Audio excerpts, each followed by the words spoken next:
嗨，大家好！自从开了 IG 之后呢，就有陆续收到一些网友的私讯，询问我当初是怎么自己找西班牙的语言学校以及办理长期的学生签证。那今天我就要来不藏私的与大家分享当初的花费以及过程。那今天呢，就准备了一些 Q&A 来专门替大家回答问题。那第一题就是怎么找语言学校？我当初就是在 Google 上面搜寻 Spanish School 加上城市。那因为我所在的城市是瓦伦西亚，所以我当初就是搜寻 Spanish School Valencia， 那就会在 Google 上面跳出很多的语言学校。那切记一定要有塞凡提斯的认证，如果没有这个认证的话，就不用再跟这间语言学校继续详谈下去喽。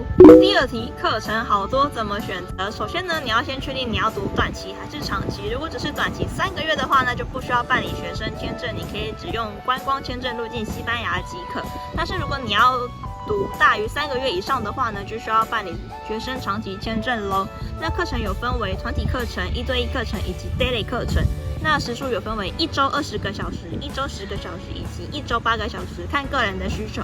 那我自己呢是报名1周20个小时的强化课程，那我就要先付学费才能办理学生签证。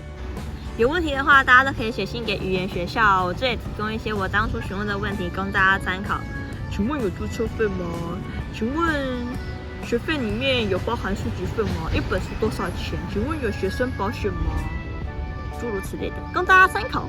第3题，1年学费多少钱？那注册费多少以及书籍费多少？我自己的话呢，是1年的课程3500欧元，内含了注册费60欧以及办理签证的相关文书费用100欧元。那课本则是另外买，一个级别为25欧。那我读到现在一共买了6本书。第4题，怎么付学费？我是有台新银行的外币账户，所以就是在汇率低的时候呢，有一点一点的换汇，分散风险的概念。那之后就是到台新银行的临柜填单去付款。那等语言学校收到你的学费之后呢，就会寄入学证明书给你喽。第5题，办理学生长期签证需要准备些什么资料呢？那我一共列出了10点。第1点，长期学生签证的表格2份，需附上本人的亲自签名。那表格可以在西班牙商务处办事处下载。那下方的资讯栏我也会放上连结。第2点，护照的正本以及影本。那要注意的是，如果有更新过护照的人，需要附上旧护照或者是近5年内的出入境证明。3点，白底证件照2张，到时候会要贴在长期签证申请表上面，以及第4点，身份证的正本以及影本。4点，入学证明书的正本以及影本，那时候寄来台湾的运费为1300块台币。那我还记得在办理签证的时候，柜台人员只看了一眼，并跟我说，记得要把正本带去西班牙哦，然后把副本收走了。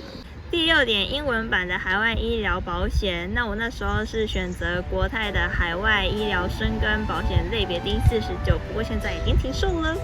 第7点，英文版的财力证明。那时候西班牙政府要求外国人呢，需要每个月拥有538欧钱，以保证你不会穷困潦倒在西班牙，所以待1年就是538乘上12，6456欧，亏台币20万。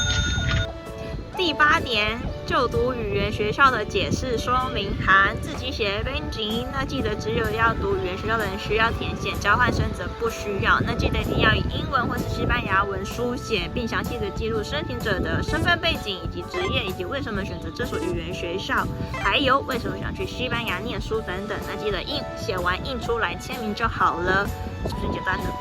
第9点，英文版的良民证正本以及副本，这个可以上网填写至临柜领取就好了。第10点，英文版的健康检查。那我那时候的健检费用是830块钱。记得如果你要去那一间医院检查的话呢，你可以先致电过去询问有没有在做西班牙签证的健检。那记得可以带3到4张的2寸大头贴，以备不时之需，并把3/7的英文健康检查范本印出来供医生查看。